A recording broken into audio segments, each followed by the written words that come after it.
Foi, Thalitinha. Boa tarde, estamos iniciando hoje mais uma gira do nosso webinário Regeneração de Saberes, Como Curar Corpos Mundos, que é resultado do processo Festival de Mentorias São Paulo Fashion Week mais Regeneração. Eu sou Thalita Castro, sou da TES e do Laroyer, e nós estamos aqui hoje para conversar um pouco com essas mulheres maravilhosas. Carol, por favor. Então tá. Boa noite a todos que estão acompanhando a gente ao vivo e também depois, no futuro, na gravação. Antes de eu apresentar as nossas convidadas de hoje, eu queria, da nossa gira de hoje, que é Mulheres e Pretas, eu queria falar com vocês que a gente ainda tem, hoje é o último dia do nosso webinário, e logo após essa gira a gente tem mais uma gira e o link para essa próxima gira está aí no chat, logo do lado aí da tela, é esse aqui que eu coloquei na tela agora. Então, saindo daqui, tem a próxima que, deixa eu ver se eu lembro o nome, Regenera Minas. Regenerar Minas. Isso, perdão. Que é a próxima e é o encerramento desse nosso primeiro webinário, organizado aqui pelo Laroyer, terreiro de pesquisa registrado pelo FJF, com o apoio do PPG, Artes, Cultura e Linguagens do IAD. Então tá. Então, vamos. Hoje a gente tem 3 convidados. Primeiro, a gente tem a Luciene Maria, que é paraibana, da cidade de Condé e membro da Doces Tambabá Shopping Rural.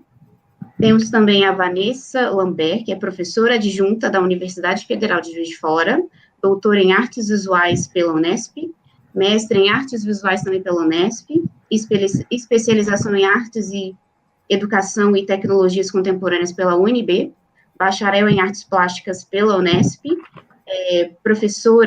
foi professora, assistente na área de artes gráficas, na Universidade Regional do Cariri, e atualmente professora do IAD, da UFJF, no Instituto de Artes e Design da UFJF. Nossa terceira convidada é a Carol Gracindo, é bacharel em artes visuais e concluiu aperfeiçoamento em especialização em direção em arte e comunicação pelo Centro Universidade de Belas Artes de São Paulo, em 2013. Atualmente é aluna regular do programa de pós-graduação Interunidades em Estética e História da Arte, da USP, na linha de pesquisa Teoria e Crítica da Arte. A Carol também é membro do nosso terreiro de pesquisa do Laroyer. Então, para começar a nossa gira de hoje, eu passo a palavra para Luciene. Luciene, a palavra é toda com você. Olá, boa tarde. Me chamo Luciene Maria, sou do assentamento Tambaba, cidade de Conde. Eu faço parte do Doces Tambaba Shopping Rural, um projeto onde é feito só por mulheres.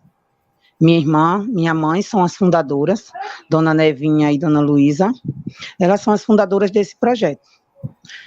É um projeto que hoje agrega toda a família trabalha, mas elas começaram com R$50 emprestado.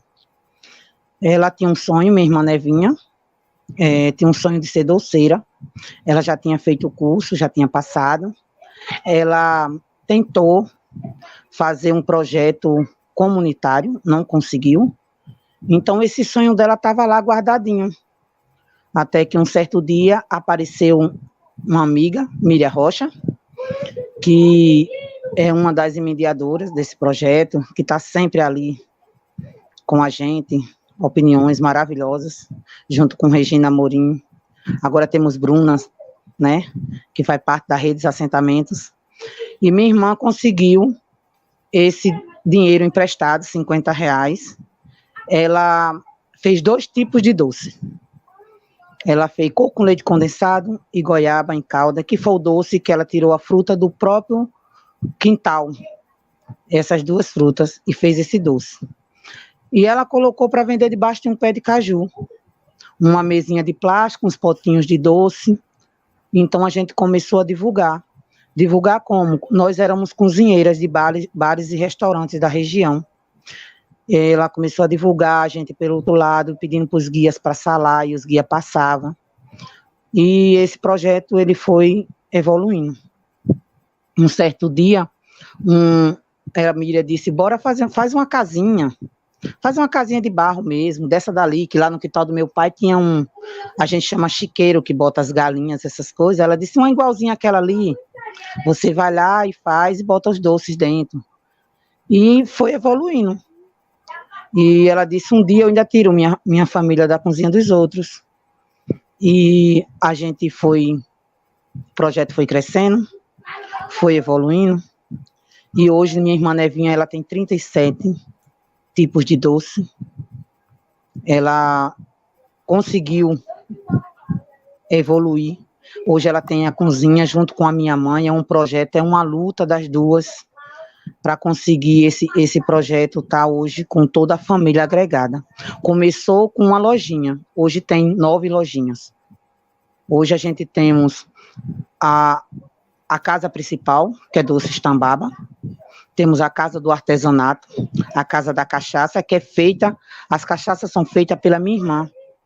Ela mesma faz as cachaças, sabores, cachaças maravilhosas. A gente aprendeu a ser empreendedoras com Nevinha. Tem a casa da fruta, que minha irmã Luciana toma de conta, é a loja dela. A casa da castanha, da filha de Nevinha. Temos a sorveteria, que sou a dona da sorveteria. Temos a tapioca da Teteca, que ela homenageou a neta, o apelido da menina é Teteca, e quem toma de conta é o filho de Nevinha, ele é quem faz as tapioca, ele é quem faz os caldinhos. Temos também a moda Biju, que é filha de Nevinha. Temos a moda Taipa, que é minha sobrinha. E cada um tem sua loja. E tem meu pai. Meu pai, ele vende na casa dele mesmo. Ele vende as bebidas, ele vende o coco. Ele tem uma logomarca onde diz que o coco é de graça, só paga o canudo. Porque é uma logomarca dele, é uma marca dele. Meu pai, ele é um senhor, vai fazer 70 anos. E esse projeto fez meu pai mudar, fez minha mãe mudar, fez elas duas mudar toda a família. Todas nós hoje trabalhamos. A gente somos fundadores dessa comunidade. Chegou aqui, pai, mãe e 4 filhas. Teve mais uma, são 5 mulheres. Nós temos uma logomarca que eu não me preparei para mostrar, mas quem já viu, é uma imagem de 6 cajus. Significa mãe, 5 filhas. São 6 cajus agregados. Porque o projeto começou debaixo de um pé de caju. Essa minha irmã Nevinha, ela era chefe de cozinha. Minha mãe chefe de cozinha de outro bar, de outro restaurante. Então, o que ela fazia? Ela, chegava de manhã, elas botavam os doces no fogo, passava à noite o fogo trabalhando, aliás, o doce trabalhando à noite, cozinhando. Elas chegavam de 5 horas do trabalho, pegavam os doces, botava no fogo, ia até 10, 11 horas da noite, desligava o doce. De manhã, acordava de madrugadinha, ligava novamente, e o doce continuava cozinhando, desligava no momento que elas iam trabalhar, e essa era a rotina delas todos os dias, delas duas. O doce, feito por Nevinha e Mainha, é um doce maravilhoso. Não tem pessoas, gente de todo o estado, todo o país, fora do Brasil, que vem, prova o doce, e o que a gente tem é elogio dessas duas guerreiras, que hoje, por conta delas duas, a gente não trabalha mais para os outros, trabalha para nós mesmos, somos donas do nosso projeto. Esse projeto cresceu tanto que recebeu o nome de Shopping Rural. O primeiro shopping rural do Brasil é o nosso. Aí hoje a gente trabalha todo mundo aqui, cada um faz uma coisa. Minha irmã Nevinha, ela é semi-analfabeta, eu digo a ela e continuo dizendo, digo a todo mundo. Para mim, ela não é analfabeta, porque ela é uma grande palestrante. Ela palestra em todo o estado. Ela foi para Espírito Santo, ela já foi para Brasília, para dentro da Universidade de Brasília, ensinar doce, palestrar para aquelas pessoas. Ela foi para Espírito Santo palestrar para um grupo de agentes de viagem. Então, para mim, ela não é uma analfabeta. Ela não tem o dom de não saber ler, ela não tem este dom, mas ela tem o dom de ser uma grande palestrante. Uma pessoa que não precisa de leituras para poder falar, para expressar o que ela sente, né? Ela está ali todos os dias com a gente, minha mãe, minha irmã Nevinha, todo momento que a gente chega, está lá com aquele monte de fruta, fazendo aqueles doces, que é todos os dias, tem que ser feito todos os dias, porque graças a Deus o movimento é muito bom. Nós começamos com debaixo de um pé de caju e hoje a gente tem mais ou menos uns 150 guias, tanto locais como da região, tipo João Pessoa, de outro lugar, mas aqui locais a gente tem muitos guias. Temos esses guias antigos que foi quem começou nos ajudando, trazendo turistas, né? Eles, no começo, eles davam doações para a gente, quando a gente precisava, nossas crianças, a gente criança, os nossos filhos precisou muito de doações para ter um brinquedo, ter uma comida, e esses guias que iam para os restaurantes, eles quem nos ajudavam, né? E hoje eles continuam nos ajudando, sendo os nossos guias, que está com a gente todos os dias, trazendo turista. É um projeto que começou pequeno, hoje, a gente, na alta temporada, a gente chega a receber 500 pessoas por dia. É um projeto que ficou um projeto avassalador, um projeto que a gente só tem que se orgulhar. E o nome desse projeto é Doces Tambaba, mas as duas guerreiras, Nevinha e Mainha, são duas guerreiras, essas duas mulheres. A gente não tem, assim, todo momento que a gente falar do doce, falar do projeto, não tem como a gente não falar delas duas, porque foi quem começou o projeto. Foi elas duas que conseguiu nos tirar da cozinha dos outros. O espaço é um espaço maravilhoso. Todo mundo tem um pedacinho ali. Tem os que a gente junta e paga para fazer a limpeza, gente para fazer, de tudo tem ali dentro do projeto da gente e todos da família. As plaquinhas, uma pinta uma placa, a outra escreve uma placa. Se tem, a gente tem um evento para fazer, que nem a gente acabou de fazer um evento que a gente faz todo ano, a confraternização dos guias. É um modo da gente agradecer a eles por ele estar todo dia com a gente. Os que ele tem na Casa do Doce não é dinheiro, não é gratificação, é uma água, um doce, se eles quiserem, é isso que eles têm da gente. Tudo que eles fazem é com amor. Tudo que a gente faz, a palavra que a gente tem para eles é gratidão, por estar com nós todos os dias. Então, todo ano a gente faz a festa dos guias, a confraternização. E a desse ano aconteceu dia 8 agora, e a gente faz de coração, a gente agradece, né? E hoje temos empreendedoras, temos mulheres que fazem o próprio trabalho. Damares, ela é uma artesã de mão cheia, Damares. Damares faz bolsas em crochê, Damares faz bijuteria. Ela participou também do São Paulo Fashion Week. Eu sou crocheteira, sou eu que faço as cortinas do shopping, sou eu que faço peças em crochê para vender. Esse projeto meu começou muito pequenininho, começou com uma pessoa da comunidade que me ensinou a fazer correntinhas por minha curiosidade. Ela começou me ensinando correntinhas, e hoje eu faço peça para todo o estado.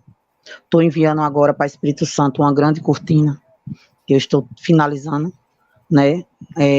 E a gente tem minha irmã Neide, que faz a customização de chapéu.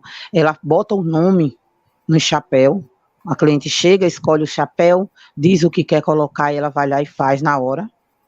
Minha irmã Neném é a da cachaça, né? Ela faz cachaça de sabores. Os nomes são meio exóticos. Ela faz a cachaça a mansa sogra, calcinha cheirosa, fogo no rabo. Uns nomes meio exóticos assim, né? Mas é o que os clientes gostam. Os clientes chegam elogiando. Os clientes gostam de coisas diferentes. Então eles compram, eles levam para dar de presente, né? E é um projeto que não tem como a gente não agradecer, não tem como a gente, não tem nem tanto o que falar. Se for falar, passa uma eternidade falando sobre esse projeto. Minha irmã hoje, ela tem a cozinha dela, está quase pronta, é um sonho dela. Mas ela, esse ano, já colocou algumas coisas dentro, como um balcão, 2 fogões, né? Já saiu da cozinha da minha mãe, que era onde ela cozinhava o doce, fazia o doce na cozinha da minha mãe. Ela já está dentro da cozinha dela, né? E peço a Deus e a gente continue lutando, e esse projeto vai muito longe ainda. Muito longe de verdade, porque é um projeto muito bonito.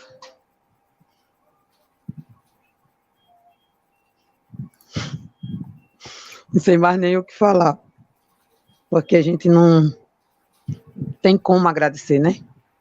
Deus é tudo. A Luciene, participação... deixa eu te pedir uma Oi. coisinha. Conta um pouquinho da participação no São Paulo Fashion Week, conta um pouco do curso de bordado, conta um pouco mais sobre isso, que eu acho que isso é legal a gente saber também. O São Paulo Fashion Week, a gente estava num projeto Redes Assentamentos, onde Bruna e Miriam são as mentoras desse projeto. Nós do assentamento Tambaba, junto com Vânia, do assentamento Remígio, né, em Areias.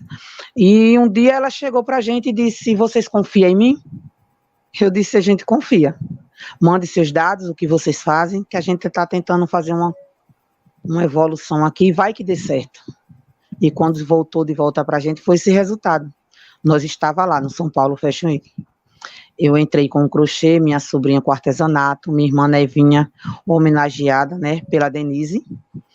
E esse projeto do São Paulo Fashion Week, a gente só tem que agradecer. Me ensinou muita coisa e está ensinando a outras pessoas da comunidade. A gente conseguiu com as meninas de Minas Gerais o curso de bordado, né? Bruna, bora dar o curso de bordado para o pessoal da Paraíba e de outros estados, quem quiser participar. E nós estamos fazendo o curso de bordado, já vamos finalizar agora, né, no dia 21. E é um projeto muito bonito, que a gente vê as meninas daqui do assentamento, minha sobrinha, bordando. E foi muito bom ver a evolução delas no projeto, participar junto com a gente, desse projeto, e espero fazer lindas peças com esse curso que eu estou aprendendo. Aprendi muita coisa com São Paulo Fashion Week, muita mesmo. Eu confeccionei junto com as meninas dos outros estados o vestido Inspiração. Eu fiz os quadradinhos do cactus e da Pedra de Tambaba, que é um dos pontos turísticos nossos aqui de Tambaba, é essa pedra. É lá numa quantidade longe do mar, né, bem no meio do mar, né, que a gente não sabe nem onde fica, né, mas assim, muito longe, tem uma pedra, em cima dessa pedra nasceu um coqueiro. Aí a maré enche, fica só lá aquela pedra e aquele coqueiro lá. Aí botaram para mim, pediram para mim confeccionar, dizer qual que era que eu ia fazer. E eu nunca tinha confeccionado frutas, nem paisagem assim, no crochê. E isso foi para mim um grande aprendizado. Eu consegui confeccionar a pedra e o cacto representando o nosso Nordeste. O cacto para a gente é resistência. Então, eu fiz parte desse vestido, Inspiração, que estava lá no São Paulo Fashion Week, e também de um look. Esse look foi feito, Ludmila fez o desenho, e quem fez a costura foi a irmã Mônica, que é do assentamento São Bento, aqui vizinho, e eu fiz o crochê das frutas, que fiz a montagem na calça, que também fez parte desse São Paulo Fashion Week, foi a gente que confeccionou o projeto, esse look. No projeto, o Doces Tambaba foi homenageado, Nevinha, por Denise. Denise, ela fez um casaco de Nevinha dando um doce aos anjos. Então, foi um casaco muito bonito, que ela homenageou o Doces Tambaba, né? E para a gente é de grande gratificação. E quando a gente viu o nome Doces Tambaba aparecendo lá, para a gente foi mais uma vitória. Mais uma conquista que a gente não pretende parar. A gente só pretende evoluir, crescer. E para a gente crescer, tem que sempre lembrar que a gente tem que se apegar naquele que está mais alto, porque que é para a gente poder crescer junto. A gente não tem que pensar num erro, a gente não tem que pensar naquela pessoa que ficou lá atrás, mas fulano não deu certo, não. Fulano não deu, mas a gente vai pegar lá em cima e a gente vai crescer mais um pouquinho, porque é assim que a gente evolui.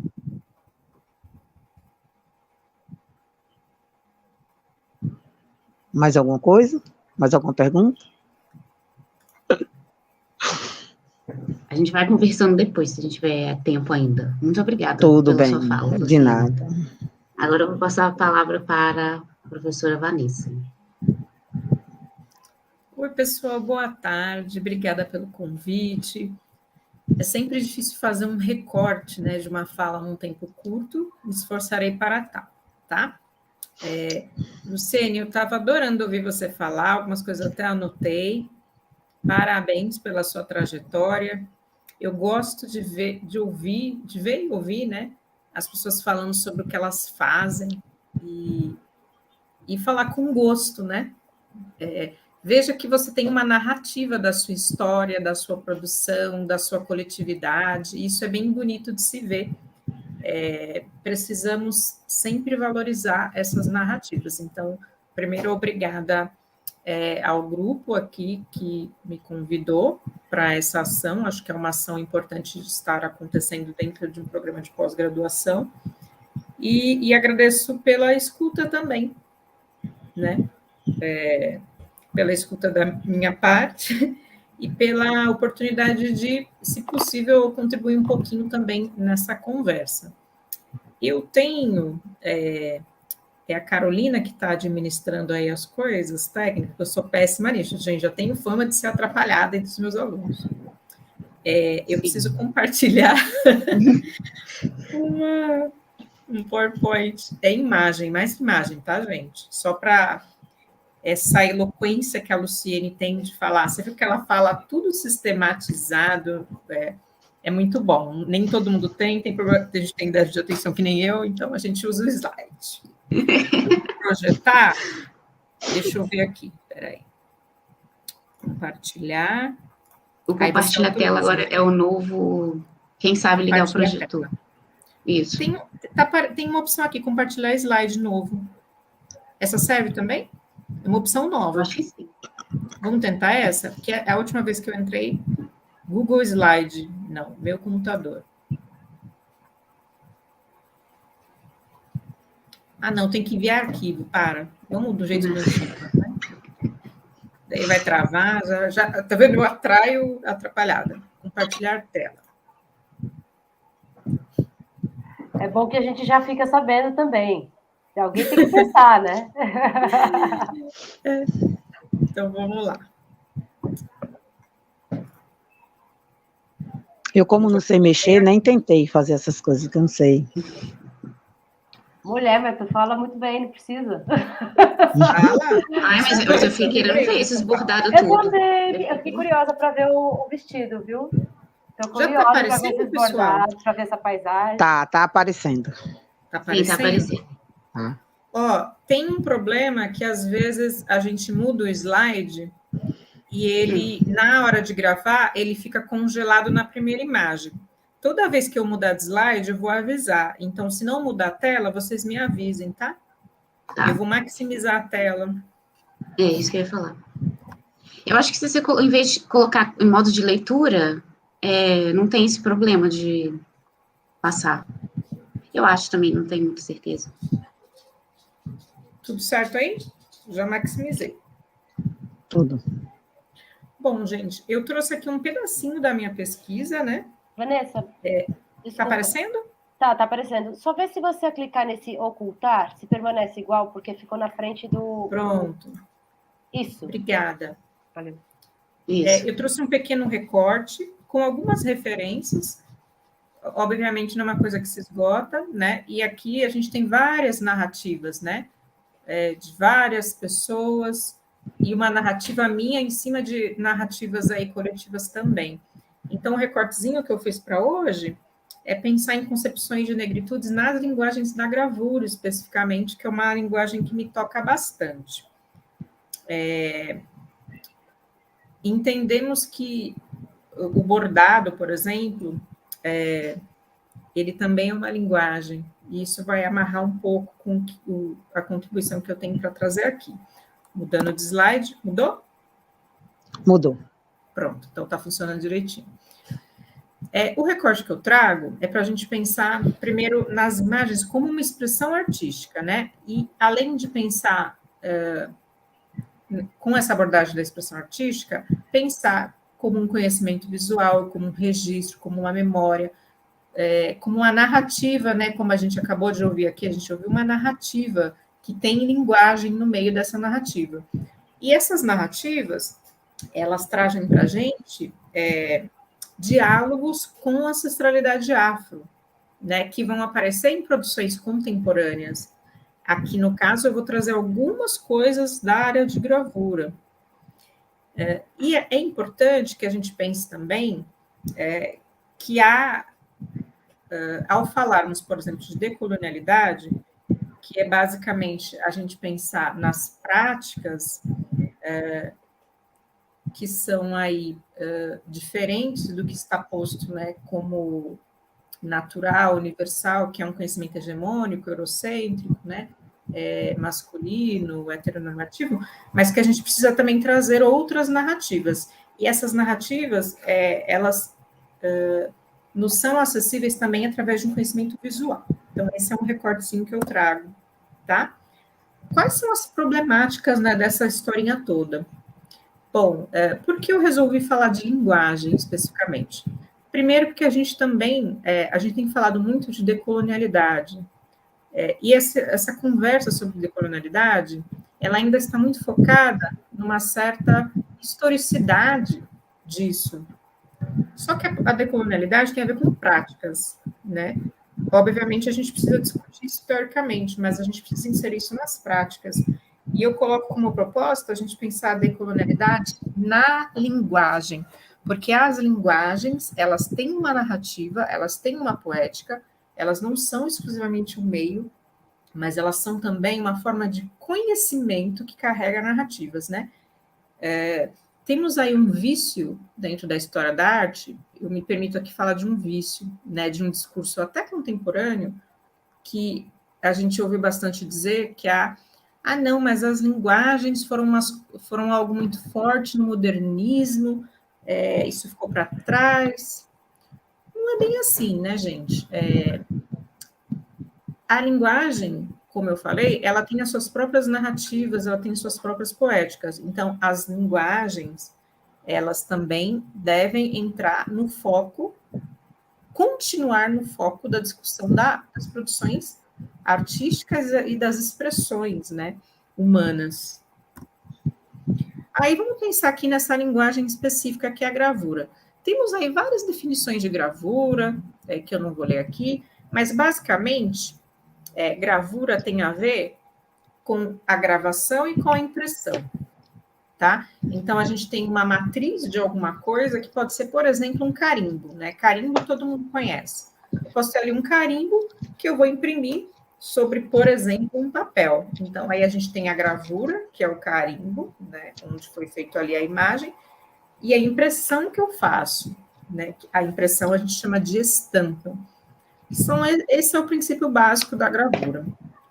E esse princípio, ele vai aparecer aí dentro dessa, vamos chamar de uma historicidade conhecida da gravura, ele vai se dividir aí entre vários modos de se trabalhar a reprodução da imagem, né, como gravura em relevo. Então, quando eu falo de carimbo, de xilogravura, de linoleogravura, entre outras, eu estou falando de gravura em relevo.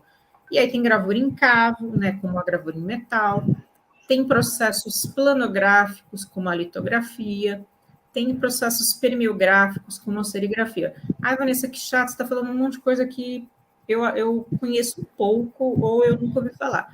Tudo que eu estou falando aqui, todo mundo conhece. Muito bem, na verdade, né? Acontece que, frequentemente, o jeito que se trata, né, dessa linguagem é através dessas nomenclaturas, né? Então, isso já é um problema para a gente pensar acerca da maneira que tratamos das linguagens. porque um processo permeográfico muito conhecido é o stencil, né? Stencil todo mundo conhece. Ah, tá, então permeográfico, sim. Né? Um processo planográfico muito conhecido é a impressão offset. O que é impressão offset? Alguma coisa de indústria gráfica contemporânea? Um monte de coisa que a gente acessa aí de livro, a maior parte deles são impressão offset, tá? Então, assim, todas essas técnicas de impressão, elas estão na nossa vida. Por que a gente não estuda as linguagens a partir das coisas que estão na nossa vida? Por que a gente não ensina, por exemplo, serigrafia, mostrando que, possivelmente, a serigrafia e os processos planográficos são as técnicas de gravura que participam cotidianamente da nossa vida, estão presentes aí na maioria das coisas que a gente faz, né? Então, se você olha para uma pulseira que você tá, às vezes um brinco, às vezes uma marcação na mesa, numa garrafa, aí às vezes a serigrafia, né? Então, nos ajuda a pensar na importância da gente estudar as linguagens e as suas narrativas. E aí, fechando ainda mais esse recorte, pensar em narrativas negras, porque o modo que tem se ensinado gravura, ele, primeiro, a gravura, ela tem uma associação inicial muito forte nessa narrativa, né, mais conhecida, ligada à imprensa, né, ligada a um contexto alemão, por exemplo, europeu em geral. A gente tem aí esse recorte, né, que eu estou propondo a gente discutir, ligado à negritude, para pensar o espaço de linguagem, né, também como uma poética de resistência, tá? E ao pensar na linguagem como uma poética de resistência, é importante que a gente pense também numa metodologia. Essa imagem que vocês estão vendo, eu vou falar um pouquinho dela, é um adinkra que tem a ver, né, o significado dele, eu já vou falar o que é adinkra, o significado tem a ver com a maneira que se ensina, né? Tem a ver com sabedoria. Então, esse adinkra, ele tem a ver com a sabedoria implícita no fato de você pensar como passar uma informação. Então, se você quer que a informação chegue, que a informação se fazer compreendido, você tem que pensar na maneira que você faz isso. Tem tudo a ver com o nosso discurso de educação. E aí chegamos no adinkra, né? Ao falar de gravura, eu posso acessar aí expressões de gravura de diferentes culturas, inclusive uma delas que integra mais ou menos metade da população brasileira, que é a cultura negra. Aí a gente tem algumas peças, né, que são adinkras, né, o símbolo gráfico adinkra, originalmente, ele era trabalhado em metal, né, pelos povos acãs, que são ali de um pedacinho da África Ocidental, né, que hoje pega a Gana, a Costa do Marfim, e esses símbolos gráficos, eles eram usados, né, eram para estampar tecidos em homenagem, né, a pessoas falecidas. Então, esses tecidos eram espécies de... Adinkra quer dizer adeus, né? Então, eles eram usados aí nesse contexto de memória, né, por ocasião da morte. Cada adinkra tem um significado, né? Então, é uma história bem bonita. Os adinkras são usados até hoje, e aí a gente tem uma, vamos dizer assim, uma contemporaneidade da matéria adinkra que é feita em cabaça. A gente vai ver até uma pessoa produzindo, é uma fotografia contemporânea. Eu coloquei os créditos aqui, depois quem quiser eu posso até passar, tá? Então, vejam que ele está estampando cada uma dessas imagens, né, que eu falei que é feita nesse material, em cabaça, e aí produzindo esse tecido na contemporaneidade. Então, a gente tem uma narrativa na linguagem de artes gráficas, que vem de um contexto tradicional e é produzido ainda na atualidade, né? Com essa mudança de material, inclusive. a gente pode falar aí de uma supervivência das imagens, né? Aí, falando de adinkra, e falando de símbolo gráfico e poética e a força desses símbolos, olha só, essa imagem que vocês estão vendo, que é muito comum em portões, é uma sankofa, né? É uma adinkra chamada sankofa, que basicamente quer dizer nunca é tarde para voltar e pegar o que ficou para trás, ou o que ficou perdido. Então, são imagens que fazem, que tem uma narrativa, que aparecem ali na gravura, que aparecem em metal. Lembrando que a gente recebeu no Brasil grupos étnicos negros escolhidos a dedo por causa da sua especialidade de trabalho com metal. Os portugueses não tinham domínio sobre o manuseio com metal, e aí não era aleatória, muitas vezes, a escolha de pessoas negras para serem escravizadas. Aí, pensando ainda no contexto de moda, a gente vai ter essas contradições, né? Então, essa imagem que vocês estão vendo, né, que tem essas duas modelos, fazem referência aí, e é uma coisa para a gente pensar. Inclusive, tem um artista contemporâneo chamado Nunca Shonibari, a gente tem referência de cachorros. Só um minutinho, pausa. Peraí, gente. Geladeira. Bota na geladeira.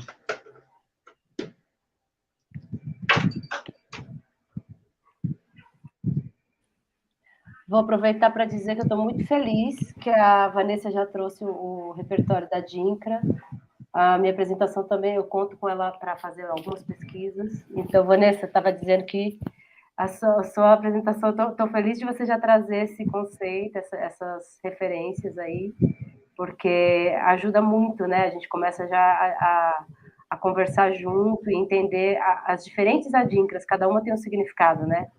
Eu uso uma específica também para fazer um estudo de caso, uso outra quando eu estou em crises, quando eu preciso sair da crise da pesquisa. Então, elas realmente nos norteiam muito nesses caminhos, né? Elas são lugares que vão ajudando a gente a pensar, a estar. E aí eu fiquei muito feliz já com essa parte da apresentação. Estou curiosa! Eu vou tentar ser mais rápida aqui, que eu acho que já deu 20 minutos. Então, eu só vou mostrar algumas coisas. Aqui é um estímulo, né, para a nossa discussão. Só para vocês pensarem que a gente tem imagens gráficas num contexto de gravura e estampa. Então, são muitas técnicas de gravura. Essas técnicas, elas têm as suas narrativas, elas têm as suas poéticas, elas têm a sua história. Aqui, a gente tem algo que é uma contradição. Então, acho que muito se fala hoje do fato da Holanda, por exemplo, e da Índia, ter exportado muitos tecidos para o continente africano, para muitas partes do continente africano. Então, muitas das coisas que a gente vê de estampa hoje, que a gente considera, e as pessoas falam genericamente africano, né? Que, tipo, mais de 50 países a gente fala africano.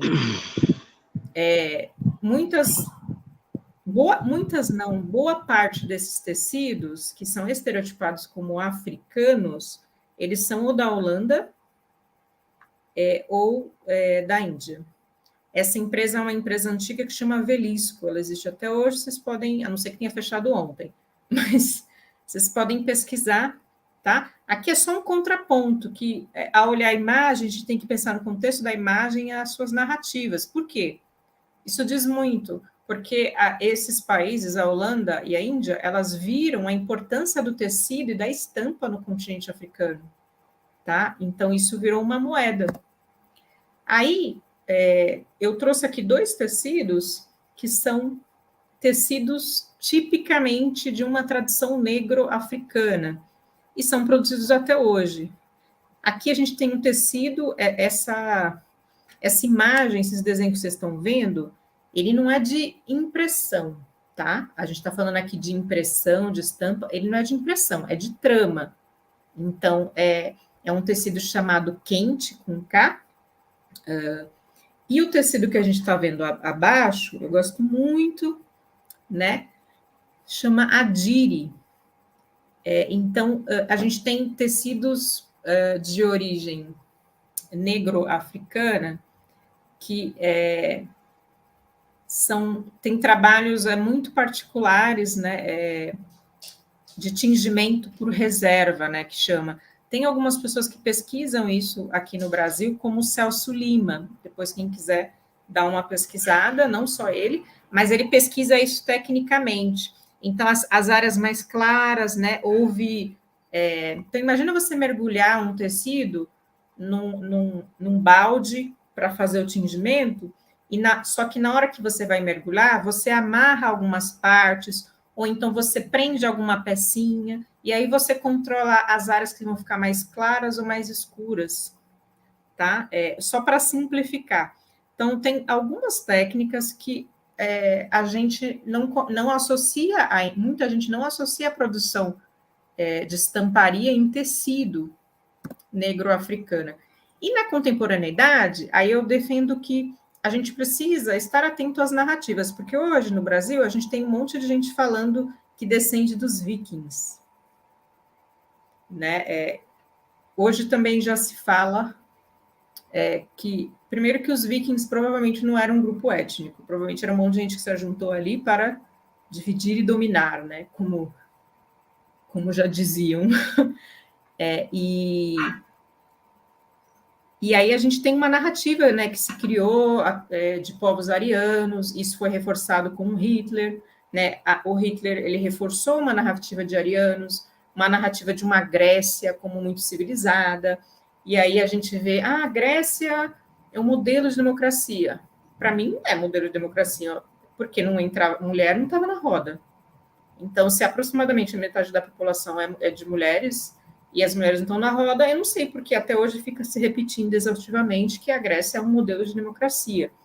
Aqui tem um filme, então a gente tem aí o uso de símbolos gráficos num contexto do audiovisual, né?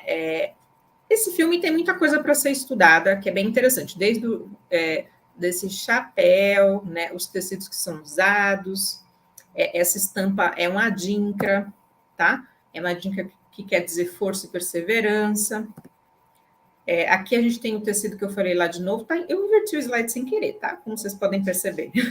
É o adire, então também é uma técnica de tingimento. Aqui se faz amarração com búzios para tingir, né? Uma técnica da Nigéria.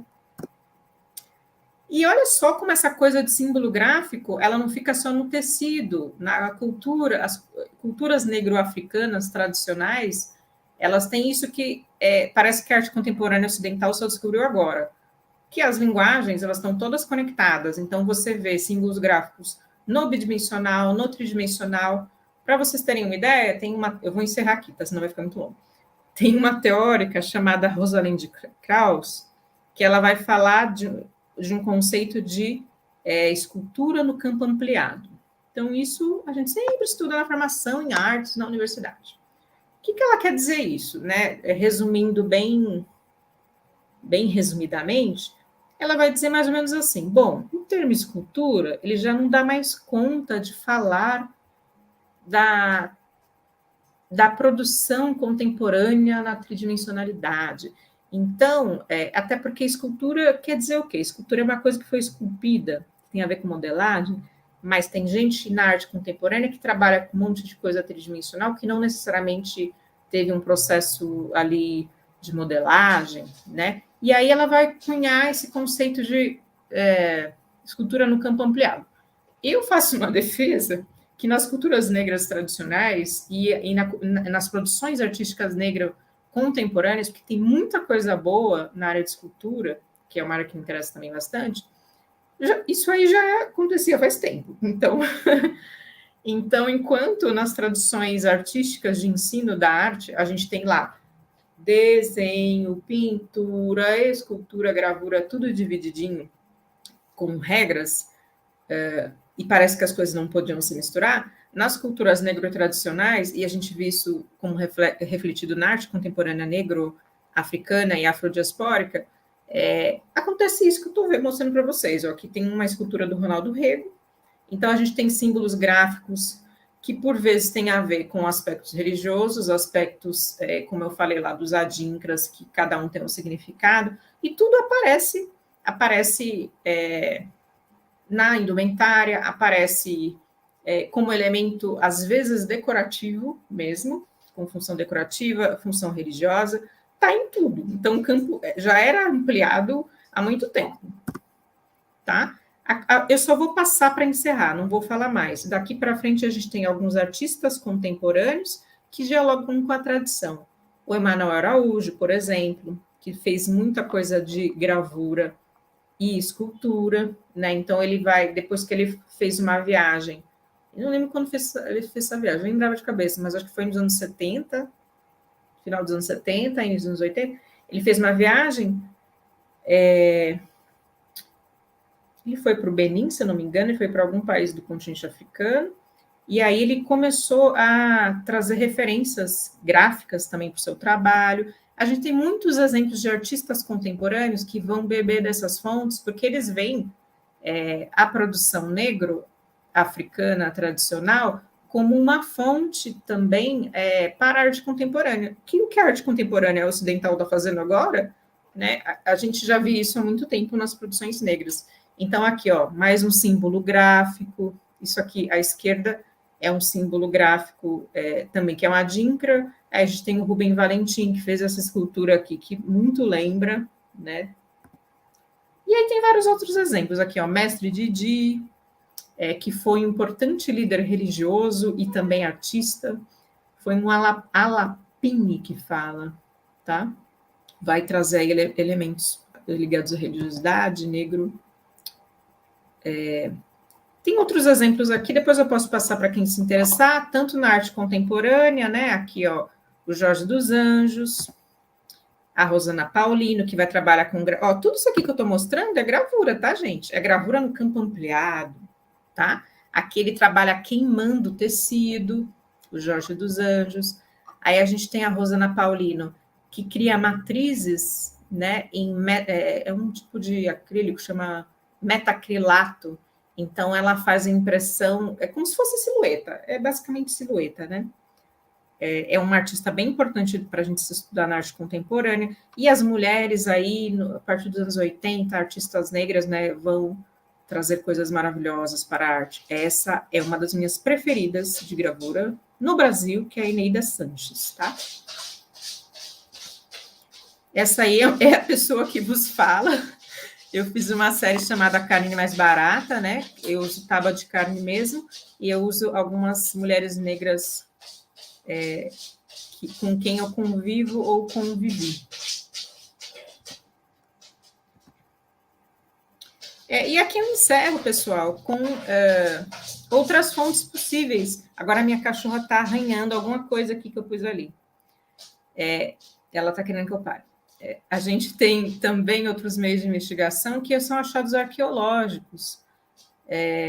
Aí, por exemplo, há uma pesquisa de um arqueólogo contemporâneo chamado Wagner Bornau, que ele pesquisou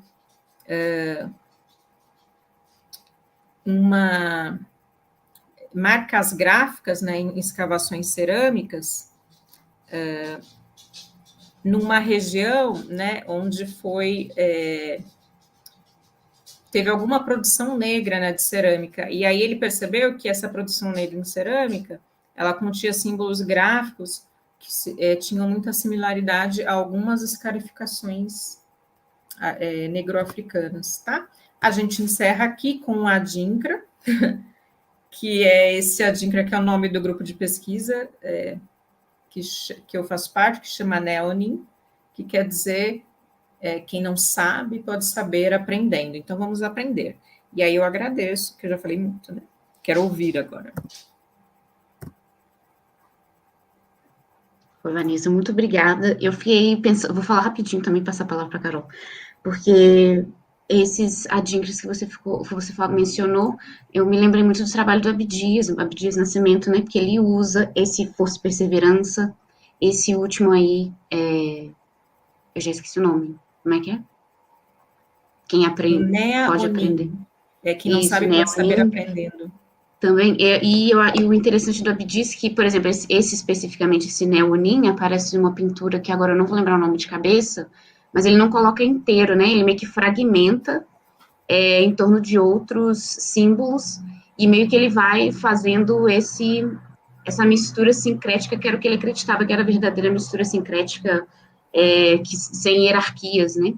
E aí eu lembrei disso, falar rapidinho e passar a palavra para Carol. Carol, a palavra toda sua. Acho que só tem que tirar a projeção aqui, né? Remover da transmissão. Pronto, desculpa. Esse último, a dica que você falou, Carolina, não é um que são dois jacarés, um cruzando o outro? Será que a gente está falando mesmo Adinkra? O Adinkra que eu mostrei é um bem geométrico, extremamente geométrico. Não. Esse foi o último que você passou. Quer dizer, o outro também mas formas retas, só tem formas retas. Ah, então não sei, talvez não.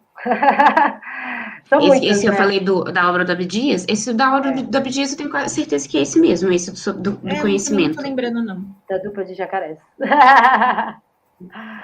Olha, eu estou tentando compartilhar agora, ver se ficou legal aí para vocês. Tá em tela cheia? Sim. Tá bom. Como eu não estou vendo vocês, qualquer coisa vocês gritem. Tá bom? Obrigada, Vanessa. Adorei mesmo o trabalho com a Dinkra. Cara, rapidão, deixa eu só te interromper de novo. Quando você passar o primeiro slide, você avisa pra gente ter certeza que está passando, tá? Tá bom.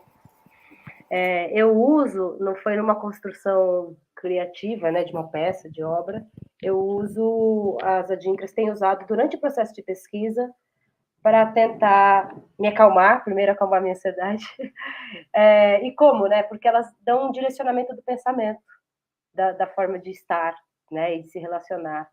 Então, quando eu vejo que tem uma nova frente dentro dessas pesquisas que eu tenho feito, eu procuro uma Adinkra para me colocar nesses lugares, assim, para olhar para ela e saber mais ou menos como é que eu vou agir, como é que eu vou me posicionar de frente para essa nova linha de pesquisa, né? Então, eu vou falar um pouquinho para vocês aqui de um estudo de caso específico, que está dentro do projeto de pesquisa Preta nas Artes, e esse estudo de caso trata do caso da mãe preta.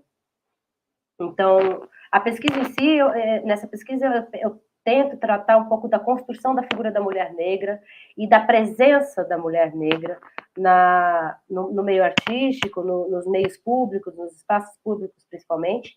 E para falar do caso da mãe preta, eu busquei as obras cujo nome era Mãe Preta, e não são poucas. Eu entrei nesse lugar da questão da Mãe Preta no momento, e depois eu vi que eram muitas as obras nomeadas por Mãe Preta. Então, isso se tornou uma válvula de recorte aí para eu tentar entender a construção da imagem da mulher negra, a identificação da imagem da mulher negra, e a construção dessa identidade a partir das imagens, né?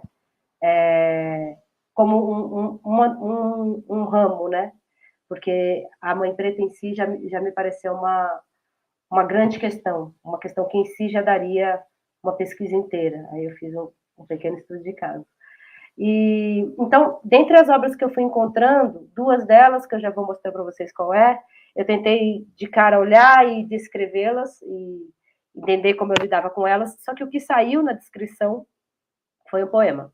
Então, eu peço licença, eu vou ler o poema, porque foi como eu consegui descrever esses dois primeiros trabalhos, que é do Sidney Amaral e do Lucílio de Albuquerque. Eu já mostro em seguida, tá? Então, tá. Mãe Preta. Eu passei o slide, passou, gente? Eu falei que ia avisar, não avisei. Mas passou, tá tudo certo. Então, tá bom. Vamos lá, Mãe Preta. Preta íris de fronte à morte. Preta tatuagem no teu braço. Preta lâmina, fino corte. Com pés no chão, saia e cansaço. Arma na cabeça dos seus filhos, plano de fundo, escuridão. Mira entrecruzada nos teus cílios, sombra do corpinho pagão. Rádio, cinto policial, preta enraizada, do bico do peito pra boca senhorial. Preta, meu facão na goela, preta, respeito à favela. É preta, mãe preta, é o nome do quadro. Governança preta é o fim do enquadro. Preta rotina, guerra civil. Pra fúria preta, salva seu fio. Puta sim, preta que me pariu. Então, esse foi o poema que eu consegui trazer para tratar... e sim, eu uso a Adinkra Aya durante todo o percurso desse estudo de caso. É uma Adinkra que fala sobre resistência, está muito associada à figura da Samambaia, né? Então, por isso que eu escolhi ela para me nortear nesse trabalho, nessa pesquisa. E aqui são os dois primeiros quadros que eu encontrei. A Mãe Preta, de 2009-14, do Sidney Amaral, e a Mãe Preta, de 1912, do Lucílio de Albuquerque. As duas estão aí interligadas por ramos da nossa aia. E elas, se a gente parar para ver, elas têm a distância aí temporal de praticamente 100 anos, né? Mas a realidade que essas duas mães testemunham é muito próxima. Quando eu encarei esses quadros, me veio a sensação deste testemunho de uma política de morte que sobrecai sobre a vida de seus filhos. E quem fala sobre essa política de morte é o Achille Mbembe, no ensaio Necropolítica, em que ele aprofunda esse biopoder Foucaultiano, né, nas palavras dele, para dar conta das formas contemporâneas, das formas atuais de submissão da vida ao poder da morte. Então, esses dois quadros, me parece, trazem esse testemunho dessa política de morte, só que eles se distinguem um pouco, porque o do Albuquerque tem esse testemunho em desconforto, em descontentamento, você vê pela feição da expressão da Mãe Preta, e a Mãe Preta do Sidney Amaral já está em estado de confronto com essa política de morte. Então, eu comecei por aí o estudo, eu vou trazendo algumas referências de imagens, vocês vão ver as próximas, e aí aqui veio essa questão da reflexão filosófica, e acho importante também trazer um paralelo social, porque conversando com essas linguagens, a gente começa a entender um pouquinho como que essa identidade da mulher preta vem se construindo no decorrer do tempo. O que a gente tem dela, que a gente ainda alimenta, o que a gente tem que a gente quer alimentar, o que a gente não quer alimentar. E, bom, nesse último ano de 2020, como vocês podem ver, 75% das mulheres assassinadas no Brasil no primeiro trimestre de 2020 eram negras. A Kathleen foi mais um caso, que agora saiu uma nota há poucos dias, que registrou que a bala que atingiu ela era da polícia, né? Então, aonde que é justamente essa questão, é um sistema em que a própria polícia mata esses corpos, né? E aí as outras duas mães pretas que eu encontrei foi uma de 1930 e a outra de 1955. Então, vejam, as duas primeiras de Lucílio de Albuquerque e do Sidney Amaral estão, se fôssemos pensar numa linearidade, em pontas extremas dessa linha do tempo, né? Não gosto muito do linear, mas enfim. E essas duas estão mais centralizadas. Aí, uma pintura e outra um monumento. Aí eu queria tentar agora trazer um pouquinho o contexto dos artistas, para a gente entender como que cada uma dessas mães pretas e dessas figuras foram construídas e por que, né, esses formatos, e o que a gente absorveu ou não dessas narrativas, como a Vanessa trouxe. Então, o Lazar Segal, só para contextualizar bem rápido, ele é lituano e vem para o Brasil pelo Rodrigo Naves, é um crítico de arte. Ele segue uma linha mais expressionista, um expressionismo sóbrio, que é algo um pouco paradoxal, mas é isso, é uma expressão da subjetividade num lugar sóbrio, porque a crítica social dele é muito forte, e ela tem esse lugar sacro-universal, uma maternidade sacro-universal, uma postura, uma construção da imagem da mãe que acalanta, da mãe que cuida, da mãe aproximada, da Maria, né? Então, a gente fala a mãe de Jesus, a gente tem esse ideal, né? Essa construção imagética das mães enquanto Marias, mas ela também traz esse conflito étnico de uma mãe preta que traz o carinho para o filho, que a gente sabe que é a normatividade que rege, né, muitos dos lugares e espaços onde a gente vai, que é o filho branco, o bebê, futurinho da nação, homem, cis, né? Todas essas coisas. O Júlio Guerra já é de São Paulo, viveu e morreu em Santo Amaro, e traz uma Mãe Preta monumento. O contexto dessa Mãe Preta que ele criou foi que ele ganhou um concurso de maquetes para o 4º centenário da cidade de São Paulo. Então, é uma Mãe Preta que comemora o aniversário de São Paulo. Está em frente à Igreja Nossa Senhora do Rosário dos Homens Pretos, no centro da cidade de São Paulo. E os dois artistas estão inseridos no que é chamado, do que se entende como modernismo brasileiro. Existe alguns pesquisadores que contestam esse modernismo branco brasileiro, que é o que a gente vende, né, exporta, mas dentro do que se chama modernismo brasileiro, os dois são entendidos nesse lugar. A Mãe Preta do Guerra tem a anatomia desproporcional, né, os pés grandes, e ela tem um outro lugar que é desse diálogo com os corpos que estão em volta dela, porque ela está no espaço público.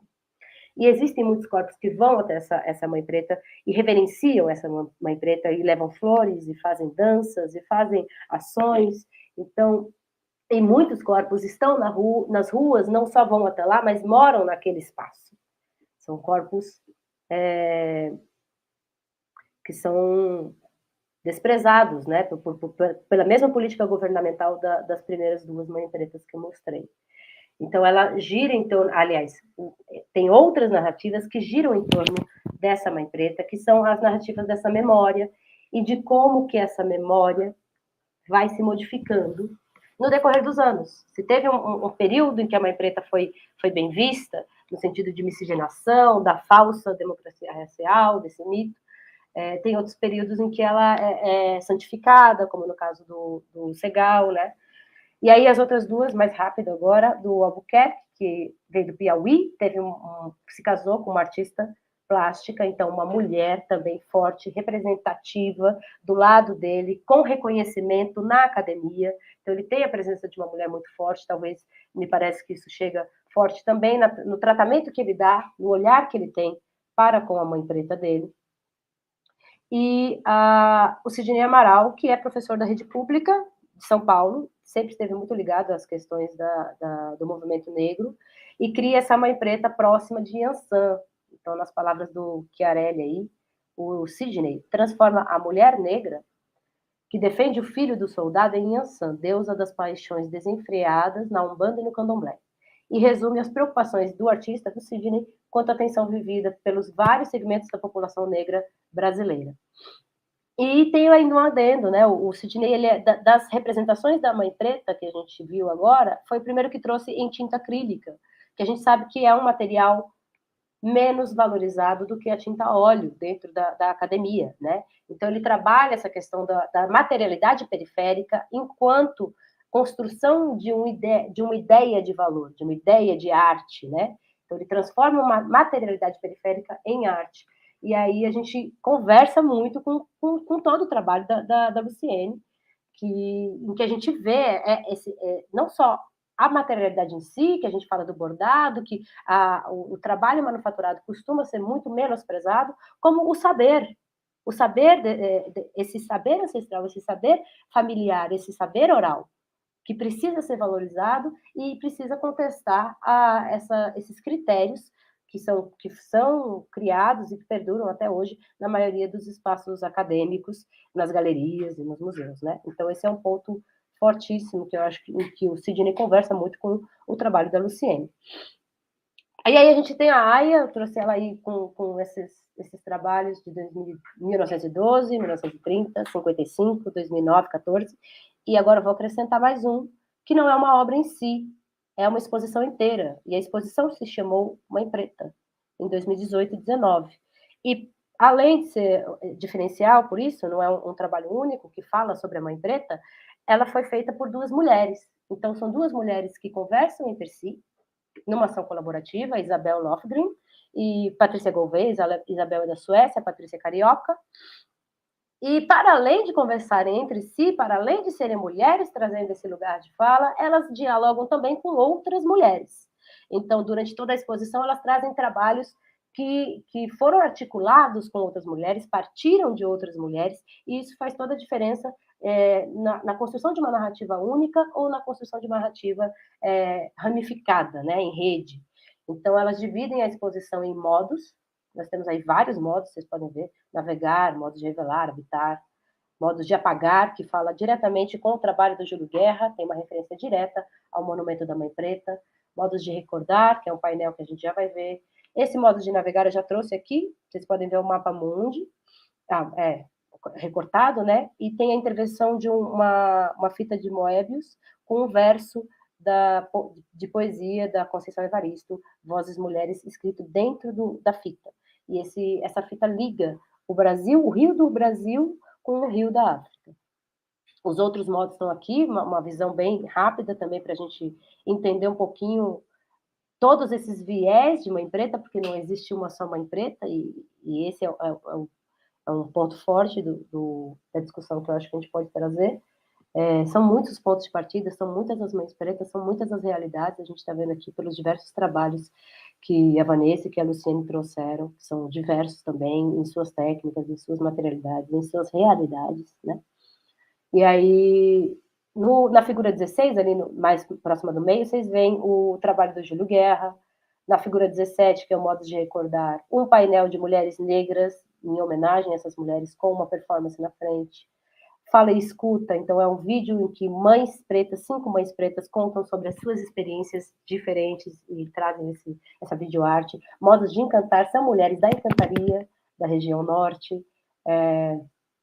Modos de revelar, elas fazem uma intervenção em fotografia. Reportar, elas reestruturam as reportagens sobre amas de leite, ali, mulheres negras de época. E aí já estou encaminhando para o final, para a gente voltar a fazer esses paralelos e entender um pouco essa questão da mulher negra, e inclusive desse nosso encontro aqui, para trazer essa bendita que todo mundo fala, da dona moça, representatividade, como que a representação dos corpos, a construção dessas imagens, influencia na construção das nossas identidades, das nossas vidas e o que a gente carrega. Só para trazer um parecer breve, que eu nem estava no slide, eu fiz questão de trazer, porque a gente está numa discussão que tem muito do lugar acadêmico, né? Então, essa é uma pesquisa recente, agora, devido à pandemia, em que mostram como que se deu ao trabalho dos docentes que não submeteram artigos dentro do prazo, por diversas dificuldades, e a maioria, dentre elas, questões domésticas. E aí você vê aí o raio maior, né, em púrpura, são de mulheres negras, que tiveram mais dificuldade do que o raio menor, em verde claro, de homens brancos. E outros dados que eu acho importante a gente pensar, que as mães solo no Brasil são 11,5 milhões, a maioria delas são negras. A raça dessas mulheres impõe mais barreiras de acesso aos direitos básicos, que foram agravados pela pandemia. No Brasil, 63% das casas chefiadas por mulheres negras estão abaixo da linha da pobreza. E aí vou fazer um paralelo, porque não se trata de hierarquização, tá, de sistemas de opressão, mas eu acho importante a gente entender essas realidades, que 42% das mulheres negras não contam com saneamento básico, e 28% não tem internet. 28% não está ouvindo o que a gente está falando agora, né? Em comparação com 28% e 23% de mulheres brancas, respectivamente. Então, são paralelos que eu acho importante a gente entender, para saber até onde a gente alcança, como que a gente alcança, a importância, por exemplo, desse trabalho da São Paulo Fashion Week, junto e buscar e trazer Luciene e tantas outras trabalhadoras que muitas vezes poderiam não estar em espaços de representação e de difusão do conhecimento, como a São Paulo Fashion Week oferece, né? E aí pensar essas diferentes criações artísticas, esses diferentes lugares, para além de uma visão única, para como que a gente trabalha isso num complexo de narrativas que se retroalimente, que se complemente, muitas vezes que se contrarie, né? Para a gente ter uma conversa um pouco mais complexa, um pouco mais profunda, e entender um pouco o que a gente traz, o que a gente constrói, o que a gente quer permanecer ou não alimentando e trazendo para o nosso país. Principalmente no próximo ano, né, gente? Então é isso. Obrigada. Espero não ter passado muito do tempo. Obrigada, Carol. Passou não. Assim, aí agora a gente tem mais ou menos uns 15 minutinhos para a gente conversar rapidamente. Eu tenho algumas questões, mas eu vou deixar vocês, se vocês tiverem alguma pergunta. Pelo que eu vi aqui no chat, não tem nenhuma pergunta diretamente. Tem a Bruna Tereza aqui, que é uma grande fã, eu acho, ou trabalha junto com a Luciene, eu acredito. Carol, Que ela falou... Carol, a Bruna é da CG. A CG é uma organização, né? Que é a responsável, a Bruna, né? É o que a Luciene falou no começo. Ela foi responsável pela inscrição das meninas no São Paulo Fashion Week. Eu acho que a Luciene podia falar um pouco mais o que a CG representa. Mas, assim, de modo geral, só para falar também para vocês, assim, para a Carolina e para a Vanessa e para quem está nos ouvindo, a CG ela não pôde estar aqui, as meninas não puderam estar aqui com a gente também para somar, né? Por 1 zilhão de compromissos que a gente vai tendo ao longo aí da nossa caminhada diária. Mas eu acho que a Luciene podia explicar um pouquinho o que é a CG para a Carol, assim, para a Carol entender. A Bruna, então, é essa pessoa da CG. Você explica, Luciene, por favor, para a gente? A CG é uma rede, é uma ONG, né? A CG, Bruna e Miriam faz parte da CG.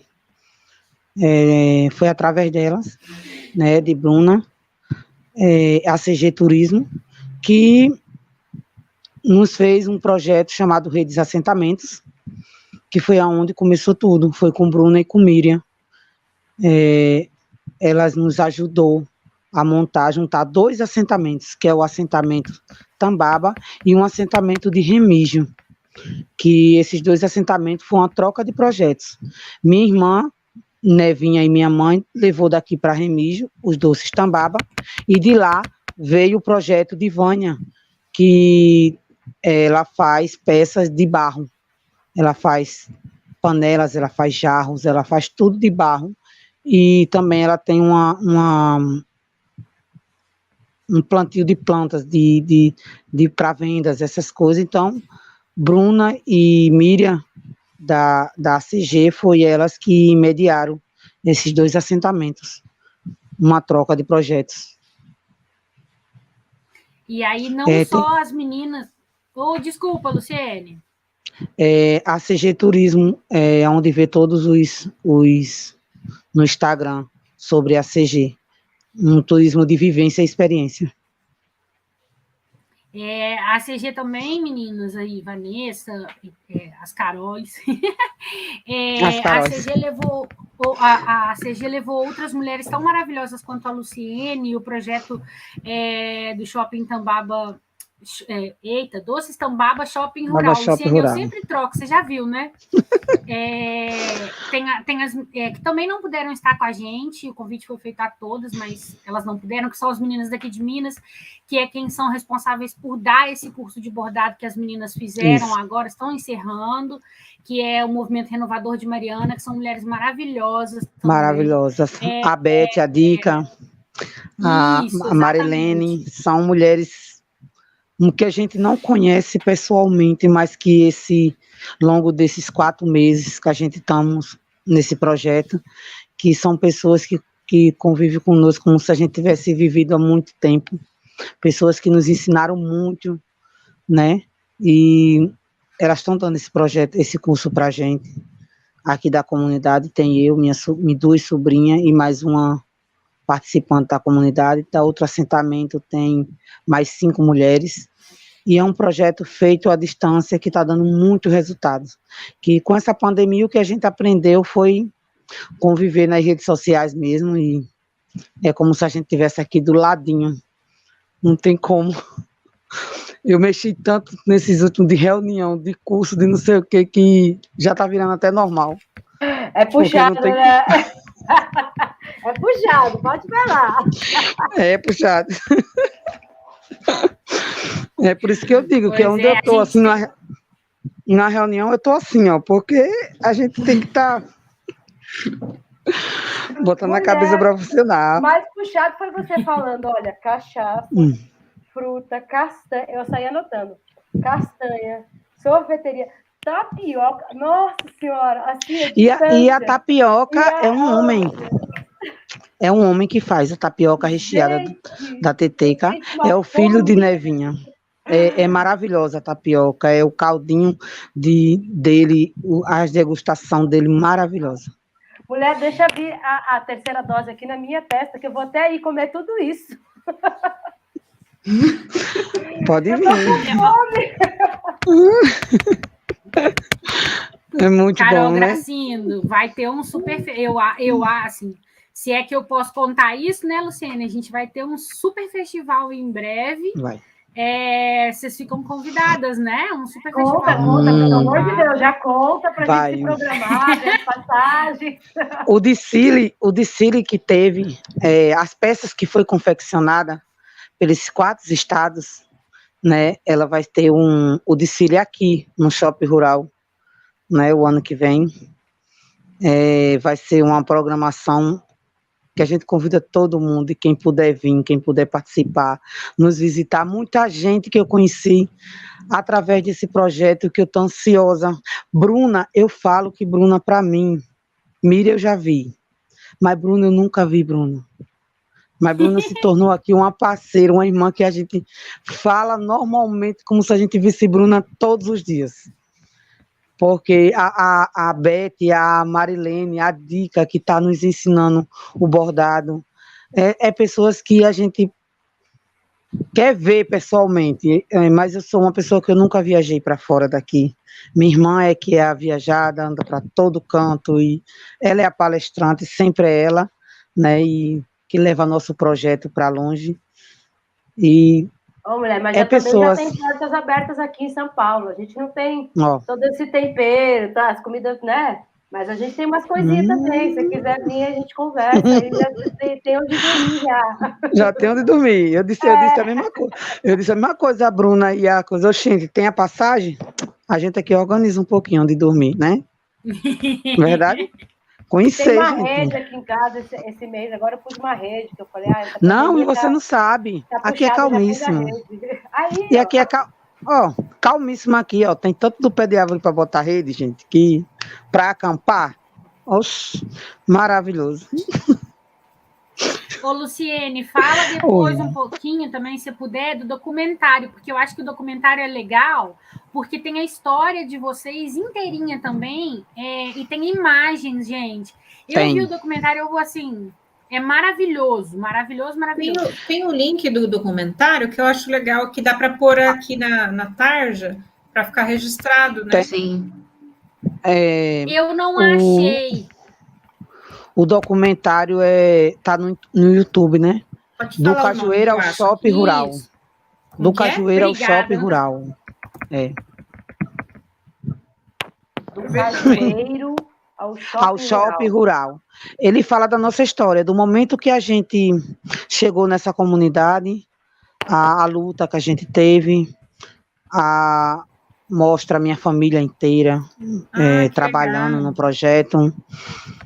Esse projeto do documentário foi feito por 2 pessoas da Universidade da Paraíba, foi a professora Nagabe e o rapaz que editou tudo foi Alisson. Ela trouxe sua equipe toda da universidade, ela nos orientou, até ela chegou, veio nos visitar, ela ia para a praia, que ela gosta de surfar um pouquinho, ela veio nos visitar e conheceu o projeto e disse, eu volto para fazer a história de vocês.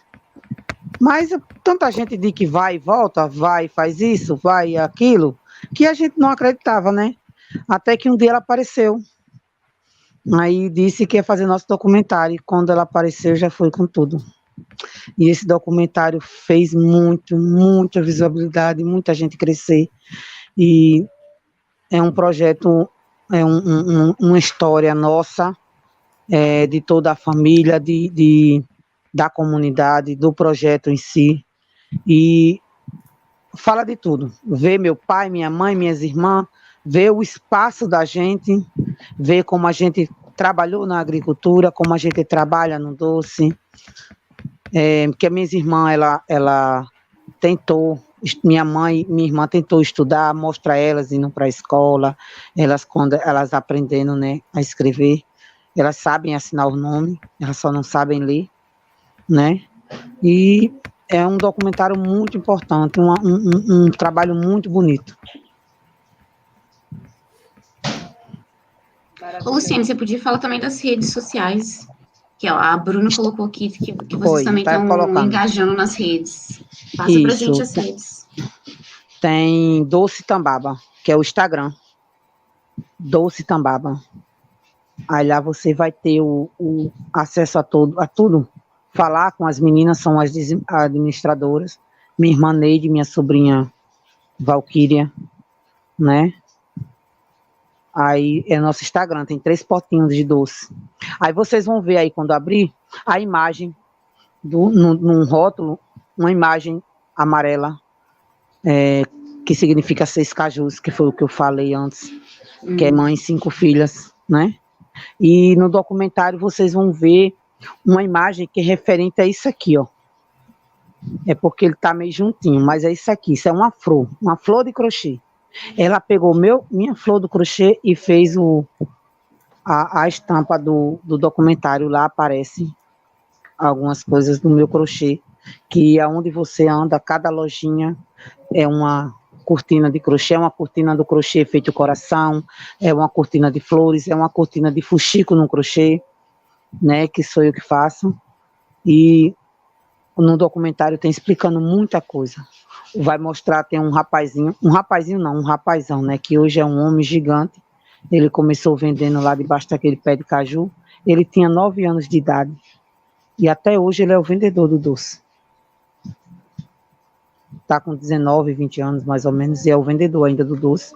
Que o doce vai fazer 9 anos em fevereiro, que foi fundado esse projeto. Mulher, quando você fala do crochê, aí eu fiquei pensando, porque assim, né, eu tentei aprender crochê com a minha avó. E aí eu falava, vó, como é? Me mostra. Arranjei lá uma agulha, fui lá descer na vendinha da esquina, comprei a agulha, voltei com as coisas, falava, vó, vou aprender. Vó, me mostra, vou aprender já. Agora, você mostra. Aí ela falou, senta aí, faz. Senta aí e faz, fica aqui do meu lado e faz. Então, e eu não tinha paciência, eu era muito criancinha, eu queria sair para brincar, né? Então, isso me veio um pouco o que a Vanessa falou, da decolonialidade enquanto um lugar de prática, um lugar de estar, que vai além da teoria. Eu fui ali buscando com ela uma fórmula, e o que ela me passou foi a fórmula para isso, é a convivência, é um estar prático. Isso. Não é um estar teórico. Eu não vou te dar 2 pontos para a direita, 3 pontos para a esquerda. Não vai aprender assim. A mulher que me ensinou, eu achava ela fazendo ali aqueles bicos de panos de prato bonito, né? Aí eu disse assim, me ensina. Ela disse, vem para cá que a gente faz junta. E ali do lado dela eu errava, desmanchava, e aprendi a famosa correntinha. Correntinha hoje eu faço, meu filho tem uma prática de dizer assim, minha mãe faz crochê no escuro. Ele tem 8 anos, ele apaga a luz. A famosa correntinha que a gente faz hoje, eu faço de olho fechado, sem olhar para o... Coisa que ela me ensinou, que hoje se transformou em peças, que se Bruna estiver assistindo, que pelo que eu vejo aqui no chat ela está assistindo, ela pode colocar a foto do vestido, inspiração, e ela também pode colocar aí a foto do look que minha sobrinha está vestida, que foi o look que eu confeccionei junto com a irmã Mônica, por São Paulo Fashion Week. E outra rede que eu queria que vocês dessem uma olhada, que vocês...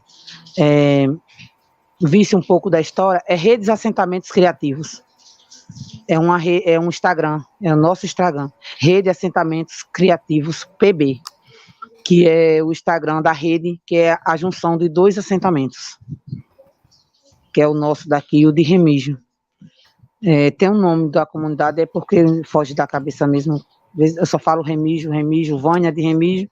Então, assim, eu sei que é lá do lado, tá lá em Areias, né? E Bruna pode colocar uma imagem, uma roupa muito bonita, que no final de tudo, eu perguntei como foi que eu consegui, como foi que nós conseguimos fazer essa roupa. E eu digo a vocês, eu nunca tinha confeccionado em crochê nada de fruta, nada de paisagem. E eu precisei de uma grande ajuda das meninas e também de Brasília, da Nath, que ela me ajudou muito. Luciene, a jabuticaba é assim, você pode fazer assim, veja se você consegue. E a gente conseguiu fazer os cajus, fazer as mangas, as bananas, e eu consegui aplicar nessa peça, onde me sinto orgulhosa e digo que eu subi mais um degrau. E o que a gente tem que fazer muito é valorizar nosso trabalho manual, que muita gente não dá valor. Eu faço os conjuntos de crochê blogueirinhas, que é um conjunto que está na moda, aqueles biquínis confeccionados com lycra e o crochê. E a gente vê muita gente chegar e dizer assim, não vou levar não, tá muito caro. Gente, tem que valorizar nosso trabalho, porque é manual, é artesanato, e é um trabalho muito bonito. E que nem você disse, Carolina, né? Carolina, é paciência, requer muita credibilidade da gente, que a gente possa aprender, que a gente possa crescer. O bordado, eu não sabia nada, mas do momento que as meninas de Minas falaram do bordado, eu disse, é esse que eu quero aprender. E eu digo a vocês, de pouquinho eu estou aprendendo. Eu queria fazer só uma amarração, né, entre o que vocês falaram, que eu acho que o papo está bem amarradinho, né? A gente tem um problema que na verdade, quando a gente fala das linguagens, é quase uma regra, né, que a gente tem essas linguagens consideradas femininas, e que são linguagens que no Brasil, são chamadas de arte popular e artesanato, e aí quando tem um homem que faz, ele usa a mesma linguagem, às vezes a mesma poética, uma poética que fala ali de um contexto rural, urbano, aí ele tem uma projeção imensa. Então, eu tenho visto isso como um grande problema. Então, aqui em Minas, por exemplo, qualquer homem que faz qualquer coisa com bordado, ele tem uma projeção. Estou falando de uma narrativa desse lugar, fora do lugar urbano. Né? Não que não tenham trabalhos bons, obviamente que tem, mas ainda que tem todas essas camadas de, mas um homem que trabalha, por exemplo, com bordado, ele tem preconceito, mas ele tem uma extrema aceitação dentro dos circuitos convencionais da arte. Isso, para mim, é um problema, porque parece que é um sequestro das linguagens que foram produzidas frequentemente por mulheres, pensadas por mulheres, transmitidas de geração em geração por mulheres. Então, eu fico revoltada com isso. A gente tem... Estava tentando lembrar o nome desse grupo, que são as bordadeiras da família Dumont, né, que tem em Minas. Vocês conhecem o trabalho delas? Depois joguem aí no Google. É lindo demais. Né? O trabalho delas é uma obra de arte. É a família Dumont. Então,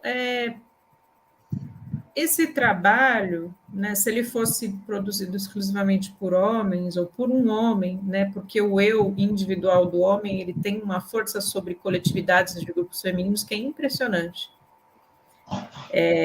Então, assim, por que eu estou falando tudo isso? Porque eu acho que a gente precisa se defender um pouco, sabe? Estou ouvindo aqui a Luciene falar da produção dela, a Carolina apresentou pesquisas também, a Thalita, a Carolina também, né, passam pela experiência, né, e pela investigação, senão não estariam aqui, mas é uma coisa que a gente precisa se defender e se afirmar, né? As mulheres precisam se afirmar, sim, como mulheres que produzem na linguagem das chamadas artes menores, porque não são menores. Se fosse menor, não tinha tanto homem indo atrás de procurar essas linguagens para produzir arte contemporânea. Não teria homem fazendo instalação procurando crochê. Então, a gente tem uma lista de homens que fazem instalações em grande escala trabalhando com crochê. Todo mundo acha o máximo. A gente tem tem muito tempo que eu tenho pensado na coisa das linguagens, no discurso das linguagens. Eu gosto muito de trabalhar com cor. Se eu trabalho com muita cor, eu sou lida como uma pessoa que faz um trabalho muito feminino. Para mim, não é uma ofensa, é uma qualidade. Mas quando me apontam dessa maneira, eu já sei que é uma afirmação estereotipada. Agora, quando um homem trabalha, ele pode trabalhar com várias cores também, aí é uma pessoa que faz pesquisa de cor. Já ouviram? Comecem a prestar atenção no discurso. Não, é um trabalho de pesquisa de cor. Ah, não, o trabalho dela não, ela usa rosa, então é um trabalho mais feminino. Eu também estou pesquisando cor, tem um sentido, né? Eu colocar aquele rosa específico no meu trabalho. Não é porque eu gosto, né? Então, assim, agora eu estou no movimento de militância em relação a produções femininas, especialmente produções negras, produções femininas de minorias de modo geral, né? Que eu acho que a gente realmente precisa, primeiro, propor curadorias, estar nesses lugares, né? De trazer mulheres para apresentar seus trabalhos. Então, por exemplo, a Luciene, eu espero, em um outro momento, poder trazer ela para conversar com a gente no grupo de pesquisa, né? Todas as outras que estão aqui presentes, porque a gente precisa se fortalecer mesmo, né? Eu não aguento mais ver gente sequestrando, seja nas linguagens, seja nos discursos. Então, eu já vi texto de parede de curador, sobre questões negras, que a pessoa claramente pegou de mesa. Não foi fala minha, mas eu estava na mesa, então eu vi a pessoa trazer algumas discussões, alguns apontamentos, e aí virou texto de parede, de catálogo, de exposição. Então, assim, o povo negro serve de referência frequentemente, mas é uma referência que não pode nem ser citada, né? Quer dizer, como que é isso, né? É um sequestro mesmo. E eu acho que isso é muito forte em relação às produções femininas. A gente não pode mais ignorar isso. Não, quando me convidam para a exposição, a Vanessa está radical. Já encerro já, tá? Para ouvir vocês mais. Eu quero ouvir. Eu estou num ponto que, se você me convidar para uma exposição que só tem homens, eu já respondo que, infelizmente, não irei, né? Eu não tenho que fazer isso. A gente não tem mais que reforçar essas coisas, né? Então, já teve tanta feminista branca reclamando disso, feminista negra reclamando disso, feminista indígena reclamando disso, feministas latino-americanas, de modo geral, reclamando disso. Então, eu não tenho que ir. Se eu for para a mesa e se tiver só homem, eu vou reclamar. Eu não quero mais reforçar nada disso. Às vezes a gente é colocado em situações que a gente não consegue mudar, mas o que eu puder mudar, eu vou mudar. E esses discursos estão nessas coisas, né? A gente tem que se afirmar, né, como mulheres. Mas era só isso, que vocês falando já começou a me dar uma revolta aqui. Se afirmar e se apoiar, né? Mas é exatamente isso que ela está falando. Não dão valor às coisas que a gente faz. É sempre a mesma coisa. Quando é a gente, que nem ela disse, é uma coisa, simplesinha ali, é pequenininho. Porque a gente, por mais que a gente faça, a gente sabe que a gente está bem, está produzindo bem. É poucas pessoas que dão valor àquilo que a gente faz. Então, a gente precisa começar a dar a esse valor entre nós, né? E estipular esses limites que ela trouxe aí. O que é isso? Eu sou cota na banca? Porque cota, não aceito mais ser cota, né? Mas o mundo está meio virado, né? Tá meio virado. Nós fazemos as placas para organizar o espaço, né? Os clientes tiram foto. E tem uma placa que diz assim: salvem os loucos, porque os que estão sãos estão acabando com o mundo. Porque, infelizmente, é isso que a gente diz, a gente tem que pensar, que analisar, crescer, se fortalecer, porque o povo não dá um valor que a gente faz. Os homens chegam hoje e fazem um projeto, a gente pode ter feito um igual, mas o deles vai ter sempre a diferença. Não vai nem procurar saber como foi que a gente fez. É pequenininho, fica ali do ladinho. Apresenta esse aqui primeiro. Ou então apresenta todo mundo, esse é o carro-chefe da casa. É sempre assim. Sim, como um anexo, entrar como um anexo, como uma vertente, sendo que não é isso, né? Não aceitar mais esses lugares. Se eles retrocedem, aquela história que a gente conversou um pouquinho antes aqui, se derem um passo para trás, em seguida eu vou dar 2 para frente. Tem que dar 2 para frente. É isso. Principalmente no lugar de agora, né? Nesses últimos movimentos aí, esses últimos anos. A gente precisa dar uns 5, 7, uns 8 para frente aí, para compensar. Um salto para frente. Se joga para frente. Um salto, né? Um salto, né? Não é nem um passo, a gente tem que dar um salto. Uma cabeçada assim, né? De gol, sei lá, alguma coisa assim, meio uma voadora, sei lá. Coisa que vai lá com tudo. Tem que pular bem alto, que é para ver se enxergam. Se valorizam. Mas acho que é isso. Quanto mais puxarem, mais a gente puxa também para cá. Né? Verdade.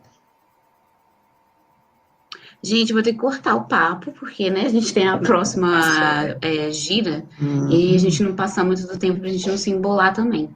Aí eu vou repetir algumas coisas que eu falei no início. Essa aqui foi a nossa 7ª gira, né, do nosso webinário Regeneração de Saberes, que foi organizado pelo Terreiro Laroyer, que é registrado pelo FJF, tem a coordenação da professora Eliane Bertocchi, e com o apoio, a gente está utilizando, né, a plataforma do PPG Artes, Cultura e Linguagens, também da Universidade Federal de Juiz de Fora, do Instituto de Artes e Design. As próximas giras, na verdade, a próxima, né, que é a gira que vai encerrar esse nosso primeiro webinário. Vocês podem encontrar o link para a próxima gira no link que está aí, que eu estou apresentando na tela, tá aí para cima no chat, que é a gira número 8, Regenerando Minas. Desculpa que às vezes eu esqueço, foram várias giras, eu misturo os nomes. Regenerando Minas, que é a nossa última gira de encerramento. E aí, eu queria, para já encerrando, né, agradecer a todas as nossas convidadas, professora Vanessa, Carol, Luciene, muito obrigada pela presença de vocês, foi maravilhosa essa troca. A gente espera, né, estar sempre em contato e em diálogo, e como a gente fez a discussão aqui nessa gira, né, nos fortalecendo. E aí eu vou deixar um tempinho mais aí para cada uma de vocês darem suas palavras finais, Thalitinha também, e aí a gente encerra. Vai, Thalitinha. Bom, eu tenho só a agradecer a oportunidade de estar aqui com vocês, ouvindo um pouco mais sobre o que é o trabalho da Luciene, essa mulher maravilhosa lá junto com a mãe, a irmã e tantas outras mulheres. Carol, Gracindo, perfeito. Vanessa, professora, muitíssimo obrigada. Foi um prazer estar com vocês aqui. Agradeço em nome do Laroyer, em nome do PPG, em nome da Universidade Federal. Muito obrigada a todas vocês. Também, gente, não sei nem como agradecer, assim, só muito obrigada, troca deliciosa, me senti muito bem recebida desde o começo, delícia ouvir vocês, sentiria muita falta, assim, é aquela falta que a gente não sabe que está sentindo, sabe, quando a gente passa a conhecer, fala, gente, como é que eu ainda não sabia disso tudo? Então, é esse lugar, muito, muito obrigada. Espero que a gente se encontre logo.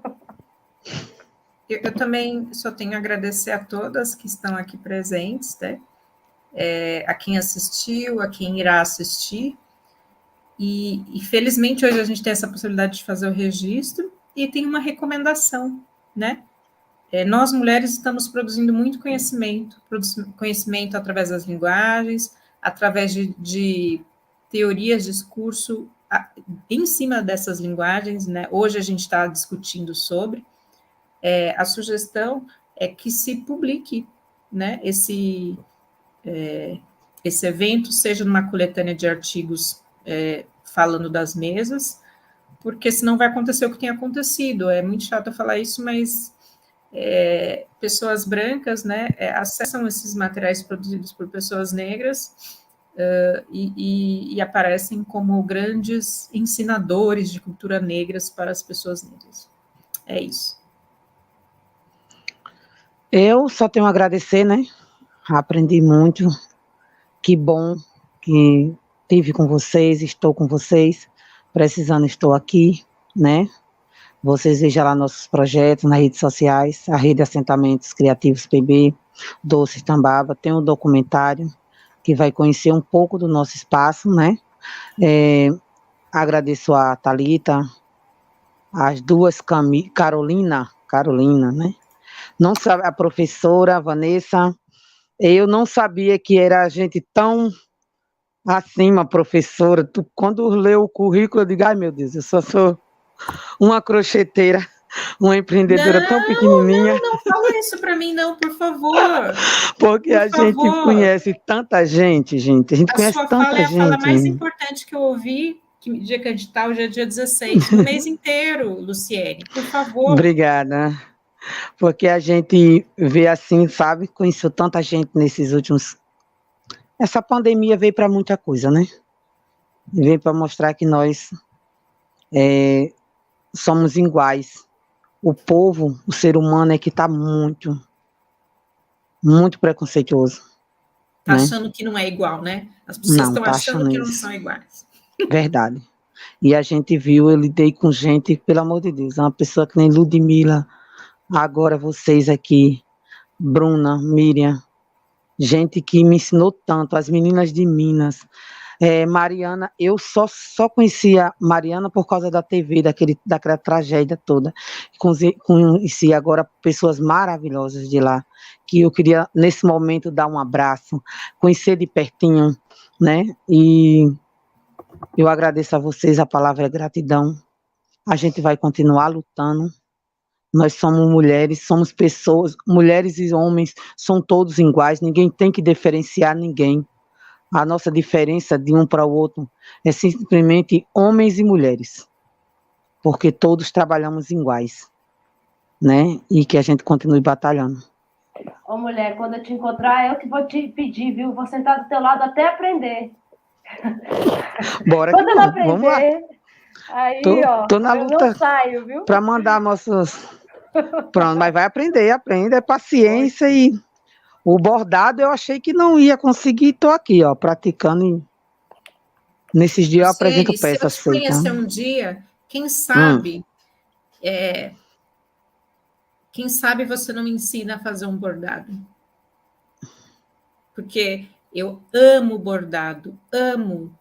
Acho que é uma das coisas relacionadas a tecido que eu mais adoro, juro para você. E eu nunca parei para aprender. Quem sabe você não me ensina? Pois, né? Quem sabe vocês não vão estar no nosso desfile aqui do Shopping Rural, né? Ó. Tamo junto aí, ó. Conhecer um monte de gente, ó. Imagina aí. Então, nós estamos juntos, precisando, tô aqui. Temos uma família constituída por 5 mulheres, mães, 5 filhas. Uma família que começou pequenininha, são mães, 5 filhas, hoje tem 14 netos e 7 bisnetos. E todo no mesmo local, crescendo e aprendendo ali. Um projeto que a minha irmã criou junto com a minha mãe e que tiveram como inspiração Luciana Balbino, lá de Areia, com a ajuda de Miriam Rocha, Regina Mori. E esse projeto, eu digo a vocês, ele não tem nada a ver com política, com essas coisas. O nosso, né, quem nos ajudou foi o Sebrae, quem nos ajuda é o Sebrae, Miriam Rocha, Bruna, Regina Amorim, e tem outros parceiros nossos que estão sempre com a gente, sempre ali dando uma dica, nos ensinando. Danilo, foi quem ensinou como fazer a contabilidade, foi quem nos ensinou a abrir MEI, fazer tudo isso junto com o Sebrae, e a gente só tem a agradecer a cada um.